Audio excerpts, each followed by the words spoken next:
Available চলে আসো। এটা লোন আপনার যদি বাড়ি কাস্টমার বাড়ি দূরে হয় তাও আপনার লোন হয়ে যাবে। এটা স্ক্রিনে দেওয়া নাম্বারে কল করে চলে আসো। চলে এসেছি বন্ধুরা চাকদা সানায়া মোটর।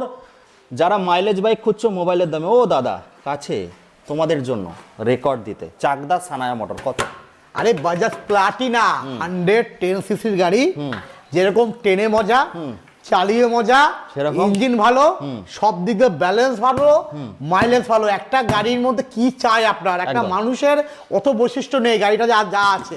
ঠিক আছে, আরেকটা পিস দেখাবো, আরেকটা পিস দেখাবো। মাত্র 45,000 এ 45,000 টাকা এত সুন্দর কন্ডিশন গাড়ি পাচ্ছেন। এই গাড়ি কিন্তু আরেকটা আছে আরো নতুন ডবল এবিএস এর সঙ্গে, যেটা আপনার 60-62 সমস্ত দাম রাখা আছে, ওইটাও দেখতে পারবেন। ভিডিওটা কাটবেন না, ভালো করে সুন্দর করে একটা সিনেমার মতো ভিডিওটা দেখুন, একদম ভালো লাগবে আপনার। চলো দাদা, এগুলো কেমন দামে আনতে হবে দাদা? আরে 45,000 টাকা, 35,000 টাকা, 35,000 টাকা, 35,000 টাকা, 40,000 টাকা, ওটা তো রেকর্ড, 30,000 টাকা, 30,000 টাকা।